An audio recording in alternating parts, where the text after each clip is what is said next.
No tere kõigile, hõbekunn siin. Täna siis 12. november ja selline lõunane aeg. Vaataks kõigepealt üle siis, mis väärismetallid teinud on. Nimelt siis kulla ühe untsi hind on 3566 eurot ja hõbeda ühe untsi hind on 44 eurot ja 75 senti hetkeseisuga.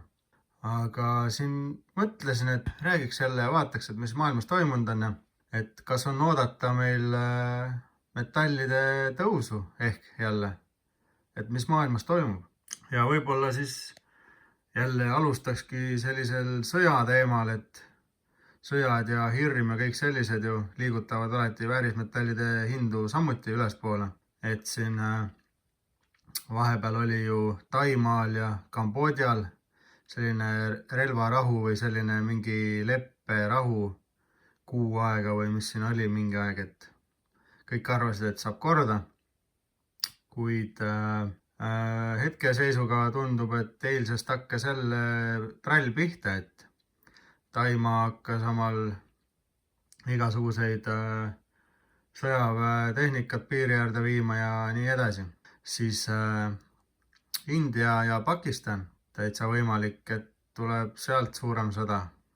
Et seal ikka piiri ääres need asjad käivad ja eks muudki, kõik teised on siin alles ju, kõik Venemaa ja Ukraina sõjad ja kaugemal seal on veelgi selliseid konflikte. Nagu ma olen korduvalt öelnud teile, siis mina arvan siiamaani, et kuld ja hõbe on meie päris raha. Miks? Otse loomulikult sellepärast, et seda ei saa juurde printida. Seda saab võtta maast välja teatud kogus iga aasta põhimõtteliselt. Et ei saa juurde printida. Peab otsima uusi kohti, kus hõbedat kulda leidub. Igasugused tehased rajama ja nii protsess on väga suur tegelikult. Ma olen varasemalt seda palju rääkinud. Ja see on ju aastatuhandeid olnud meie päris raha. 100 aastaid tagasi kuldmündid ja hõbemündid kogu aeg on kasutatud rahana seda. Ja nagu öeldakse, on kuld olnud alati kuningate raha. Et riik üleval pidada, kuningriike, vabariike. Aga hõbe on olnud alati rahva raha. Aga siinkohal ma siis räägikski, et mis meil praegu toimub hetkel meie maailmas ja mis kunagi on toimunud. Ja miks me oleme jõudnud samasse seisu jälle. Et alustakski sellest, et ma ei tea, kui palju siin on ajaloohuvilisi, et ega kõike me ei tea. Aga nii palju, kui ma olen natuke uurinud siin ja lühidalt teile nagu rääkides, siis võib-olla keegi teab, et kunagi oli näiteks Kreeka oli üks maailma suurim nagu võim siis, kui nii võib öelda. Et kreeklased, seal oli ka samuti rahaks kuld ja hõbe ja samuti kõik need Inglismaa on kunagi olnud see, kuidas öelda, ülemvõim siis ja Hispaania on mingil perioodil olnud suurim maailma ülemvõim ja hetkel on meil Ameerika siis nii-öelda selleks. Aga mille pärast on nad kõik sellest staatusest kunagi ilma jäänud? Oskab keegi öelda? Et võite kommentaarides oma arvamusi kirja panna nagu ikka. Aga ma võin natuke lühidalt rääkida, et näiteks kõige lihtsamini öeldes võtame näiteks Kreeka. Miks Kreeka omal ajal läks nagu jäi sellest staatusest ilma, oli see, et ta oli ju ühel perioodil kõige võimsam riik maailmas. Jah, nii oligi. Ja rahaks oli siis samuti kuld hõbemündid, oletame. Aga need hõbemündid, mis olid näiteks kasutusel, olid näiteks 90% hõbedast. Ehk siis mündi sisaldus oli näiteks 90% hõbedat ja näiteks 10 vaske. Et see münt oleks tugev. Kui ta oleks polnud puhtast hõbedast, siis ta oleks olnud nii pehme, et nii kiiresti oleks ta ära kulunud ja katki läinud. Ühesõnaga 90% hõbedast oli see münt. see on muidugi siin Ameerika münt, praegu see on ka 90% hõbedast. Aga Kreekas siis omal ajal oli 90% hõbedast münt ja rahvas usaldas seda. Neid münte tehti kogu aeg teatud kogus niimoodi ja tehti nii palju, kui oli võimalust, et palju seda hõbedat oli ja nii edasi. Nii. Aga nagu teate, siis meie riigipead on alati ahned. Vahet ei ole, kes on olnud kunagi võimul. Põhimõtteliselt võib öelda, et kõik nad on tegelikult ahned olnud. Võib-olla mõni üksik on proovinud olukorda päästa, kuid juba järgmine president või kuningas on jälle küüned taha tõmbanud. Ja kohe seletan, kuidas siis. Et kui näiteks kunagi tehti 100 000 aastat tagasi näiteks Kreekas münt 90% hõbedast, siis juba näiteks järgmine kuningas mõtles, et aga kuidas ma saaksin, meil on raha veel rohkem vaja, et veel rohkem maid vallutada, veel suuremat kuningriiki ehitada ja kõike seda. Aga nagu hõbe hakkas ju nagu otsa saama, ei saa ju lõpmatult neid münte teha. Ja siis, mille peale tuldi, oli jälle see, et aga kuule, võtame enamus mündid tagasi ja kõik hõbe, mis saame kuskilt, et hakkame tootma uusi münte ja paneme ainult 50% hõbedat sisse ja 50% midagi muud. Vaata, kui palju münte me juba saame juurde teha. Aga mis see teeb? See teeb seda, et tekib inflatsioon. Tehakse ju rohkem raha jälle järjekordselt juurde, aga väärtus langeb, kuna enam ei ole see üks mündik 90%, vaid nüüd on 50% hõbedat täinud. Ja niimoodi aastalt aastale need kuningad läksid järjest ahnemaks, kuni oli 9%, 50%, 10% ja siis ei olnud enam üldse hõbedat müntides, vaid pandi ainult vaske. Olid vaskmündid. Aga mis meil tänapäeval toimub, sõbrad? Meil pole isegi enam päris vaskmünte. Meil on olnud nikkelmündid, meil on mingid raudmündid olnud, meil on olnud, teate, mis kõige hullem on, mõnes riigis on praegu alumiiniummündid, sendid. Need ei kaalu mitte midagi, need on nii kerge. Ja saate aru, et sellepärast see ongi inflatsioon, inimesed ei usalda enam oma riikide rahasi. Ja tänapäeval meil on täpselt sama lugu. Meil lihtsalt prinditakse lõpmatult juurde raha. Aga kes on mu eelnevaid videosi vaatanud, siis ehk mäletate, ma ütlesin, et 20. sajandi meie rahake on otsakorral ja mina arvan, et see on lõppemas. Ja nüüd 21. sajandil meil tuleb uus raha. Nimelt siis digiraha. See on minu arvamus. Ärge võtke sõna-sõnalt. Ma ei ole mingisugune finantsnõustaja ja mind ei huvita, mida keegi teine teeb. Ma avaldan siin enda arvamust ja räägin natuke. Kui kedagi kõnetab, siis super, väga meeldib. Ja räägiks hea meelega isegi kommentaaridest teiega mõnel teemal. Aga ühesõnaga, mina arvan, et on tulemas uus digiraha ja mida rohkem aeg edasi läheb, nüüd juba on tegelikult president, ma nimesi ei hakka nimetama, kõik teavad, Ameerika president hetkeseisuga siis. Ja isegi mõned kõrgemal kohal olevad inimesed, kes teab sellist kompaniid nagu BlackRock, et maailma üks rikkamaid ja siis suurimaid, et seal on mõned inimesed juba rääkinud, et jah, meil on uus raha tulemas, no niimoodi umbkaudselt, aga nad kõik on maininud seda, et ikkagi Bitcoin võib saada üheks osaks sellest. Miks siis? No samuti Bitcoini on ju ka, et seda ei saa juurde teha, nii palju kui on tehtud, nii palju on. Aga sellega on selline lugu, et kulda pole maksustatud kusagil. See on alati kuningate rahald. Ja kulda siis koguvad kõik maailmapangad hetkeseisuga, kes on vähegi targad. Ja kõik keskpangad ostavad kulda kokku juba, ma ei tea, viimased 10 aastat. Sest nad teavad, mis on tulekul. Ja isegi kui ei tea, siis nad lähevad sellega kaasa, et teised pangad ostavad. Ja kindlustavad omale koha. Et näiteks kui peaks tulema uus raha või uus maailmakord, siis oletame, uus raha kõik. Siis mis juhtub, kui sul ei ole midagi? Ma räägin kohe sellest ka, aga ühesõnaga keskpangad kindlustavad. Ja nüüd on tulnud jutt, et paljud keskpangad on kullale lisaks on hakanud ostma ka krüptot, Bitcoini. Aga minul on siin igasuguseid kahtlusi. Et ma olen nii palju selle kohta lugenud, paljud kindlasti on palju teeninud selle Bitcoiniga ja palju kaotanud. Aga mille peale mina hakkasin mõtlema, on see.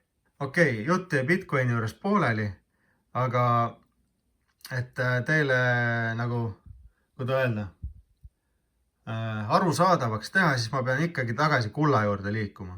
Ja näiteks, siin on üks tõene asi siis, mis hetkeseisuga on Ameerikas, et 1970. aastatel viimati siis nagu hinnati Ameerika kullareserv üle. Ehk siis ka Ameerikas on oma selline kullaladu, kus sees hoitakse kulda. Ja ma ei mäleta nüüd, ma peast midagi võin teile öelda, minu arust oli mingi 8300 meeter-tonni kulda vist või. Ma nüüd ei mäleta, palju see untsides on, igastahes. Väga palju, maailmas peaks olema kõige rohkem kulda Ameerikal siis. Ja viimati 70-ndatel siis tolle ajajärgu järgi hinnati see kuld siis nagu rahaks. Et järjekordselt mul siin mingit arvutit lahti ei ole ega midagi ja peast ei oska öelda, mis see kuld tollel ajal võis maksta. Oli ta seal 40 eurot unts või oli ta seal $800 unts. Seda ma ei tea. Aga kindlasti oli ta vähem kui praegu. Ja nüüd, kunagi ma tegin teile video, näitasin Ameerika riigivõlga. Ma ei mäleta, palju tollel ajal oli, aga tänase seisuga on Ameerika riigivõlg juba 38 triljonit. Nii. Tollel ajal, kui ma video tegin, rääkisin, et isegi kui iga inimene Ameerikas maksaks tagasi $200,000, kaasa arvatud imikud, pensionärid ja haiged inimesed, et kõik peaksid seda tegema 200,000 maksma, et siis saaks riigivõlg makstud. Aga see lihtsalt ei ole loogiline ja seda ei saa teha. Nii, järgmiseks.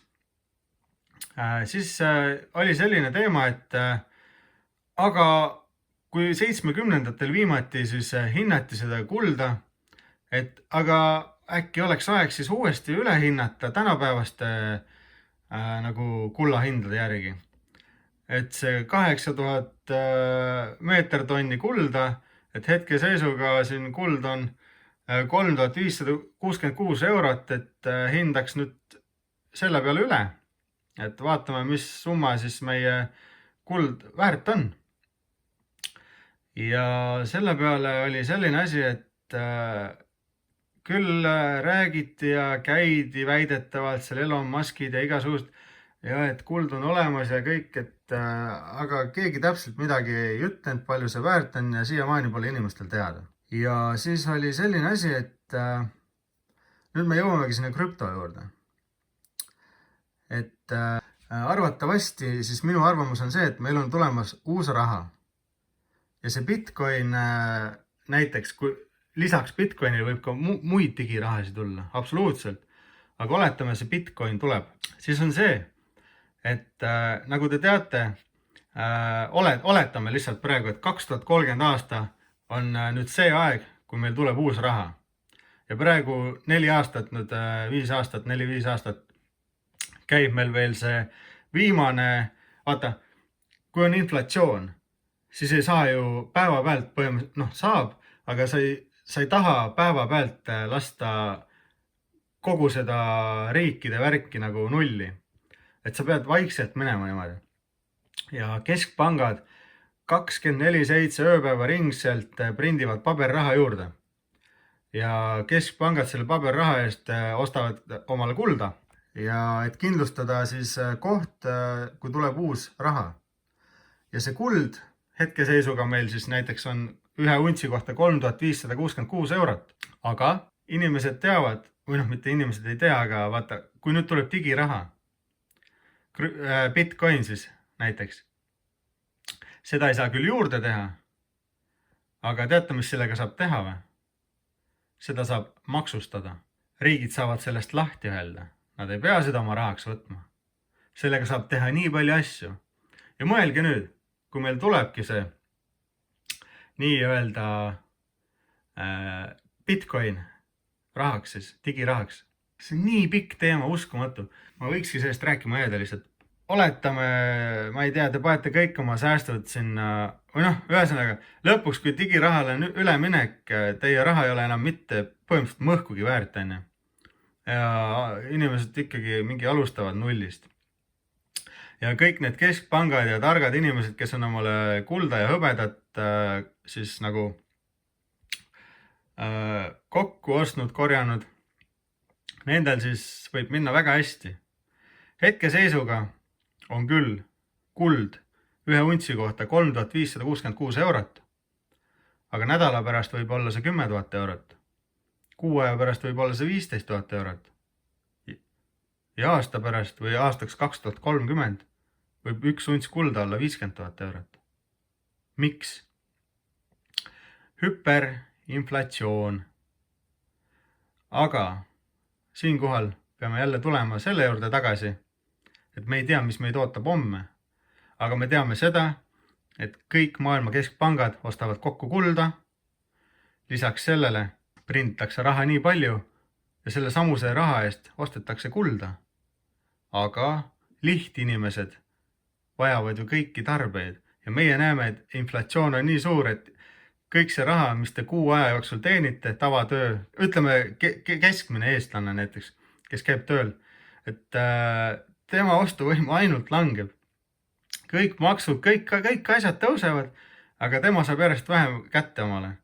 Ja jõuamegi varsti sinna, et meie raha ei ole midagi väärt. Ehk olete kuulnud näiteks, kui kunagi, ma ei tea, võib-olla paljud pole kuulnud, aga kunagi on ju olnud selliseid asju samamoodi nii paljudes riikides, nagu ma video alguses rääkisin, et kõik need kuningriigid on oma staatusest ilma jäänud, kõik Inglismaad, Hispaania omal ajal ju tõi sealt Mehhikost igalt poolt, varastati kulda, või nende suurte laevadega toodi kõiki kuradi Hispaaniasse. Aga miks ta läks siis nagu pankrotti või oma staatusest ilma jäi? Samamoodi laristati liiga mõttetutele asjadele. Ei tehtud teid, sadamaid, ei hoolitsetud inimeste eest, vaid muud kui kästi sõdida ja maid vallutada ja tagasi tulles kullahunnikutega röövisid piraadid neid ja laevad läksid põhja ja kõik, kuni enam ei jõutud sõjaväge üleval pidada. Ja niimoodi need kõik ongi langenud. Samuti ehk olete kuulnud lugusi, kuidas võtame keskklassi, täiesti tavaline keskklass, kes on teeninud eluaeg tööl käinud, uskunud riiki, mis on kõige lollim asi üldse, mis te teha saate, sellepärast, et vaadake ajalugu, õppige, vaadake, mis on juhtunud kõikide riikidega, kes on kord olnud tipus.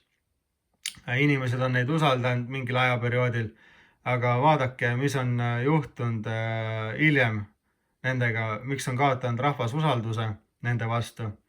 Ühesõnaga, kui on head ajad, rahvas usaldab, raha on, kõik on õnnelikud. Aga nüüd hakkame jõudma sinna punkti, et kui raha pole enam midagi väärt. Ja mõelge nüüd hiljutistele lugudele, kas või meil siin maailmapildis, et kui paljud rahad on minema pühitud üldse maamunalt või ei ole enam midagi väärt.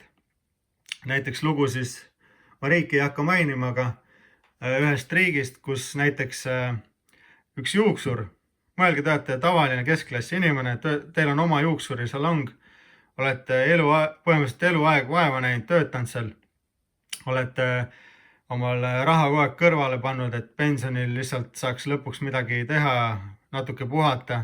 Olete usaldanud oma riigipankasi, riiki, sest nemad on alati öelnud, et jaa, kõik on korras ja hoidke meie pangas ja nii edasi, oma rahasi. Ja ühel päeval hüperinflatsioon, üks päev teie pangakontol näiteks oli 500 000, oletame 500 tonni, järgmine päev pangad on lukus, ühtegi raha te kätte ei saa, hüperinflatsioon on teie raha söönud 500 000-lt 50 000 dollarini, näiteks kätte te seda ei saa ja te olete kaotanud oma kogu elu vara üleöö. On juhtunud üle nädala, üle kuu, aga on juhtunud ka selliseid lugusid, kus teie raha on üleöö muutunud väärtusetuks. Ja sellistel ajaperioodidel, kui te olete eluaeg vaeva näinud, olete uskunud oma riiki, oma riigi pankasi, siis tollel hetkel mõistate, et see kõik oli vale. Ja mida oleksite pidanud tegema, ostma kinnisvara, maad või väärismetalle.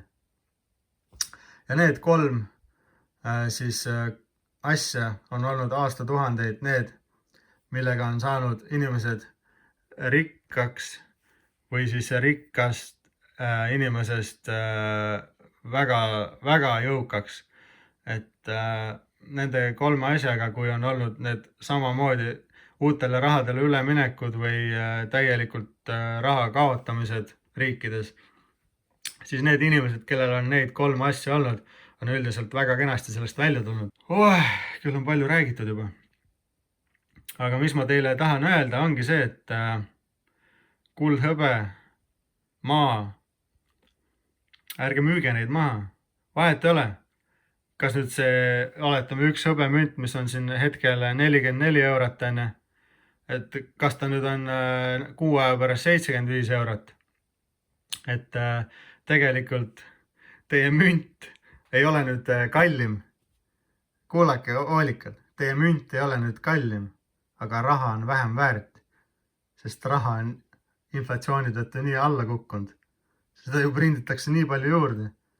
Ja nüüd te peate 75 eurot maksma, et ühte seda münti saada. Aga see raha ei ole väärt, see münt on väärt. Hoidke kulda ja hõbedat ja oma maad ja maju. Vot nii.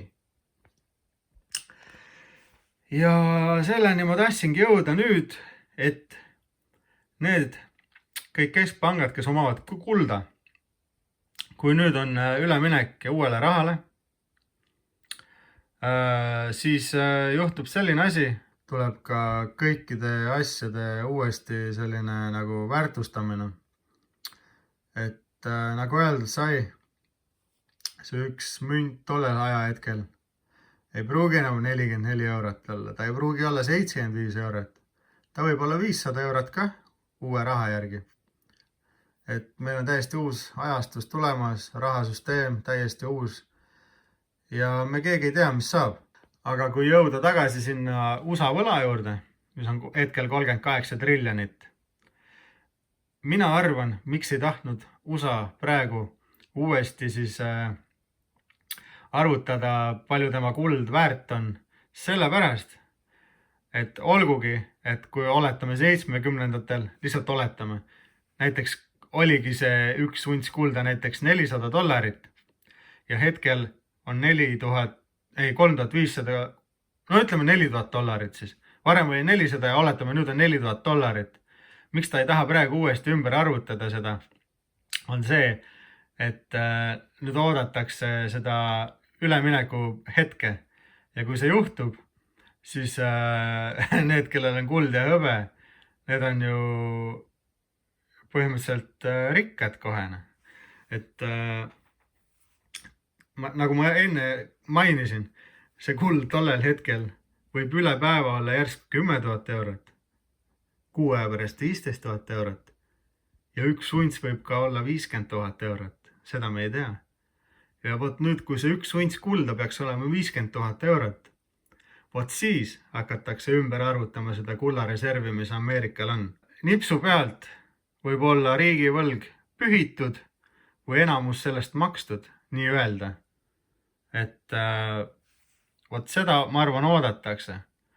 Ja nende uute raha kantimistega, mis nüüd hakkab olema, võib juhtudagi see, et kuidagi jälle kanditakse krüptosse, Bitcoini, need mingid nii-öelda kullad, hõbedad, näidatakse, et näed, kõik keskpangad nagu panevad, järsku hakkab hind tõusma, tavainimesed üle maailma hakkavad ka panema või ostma.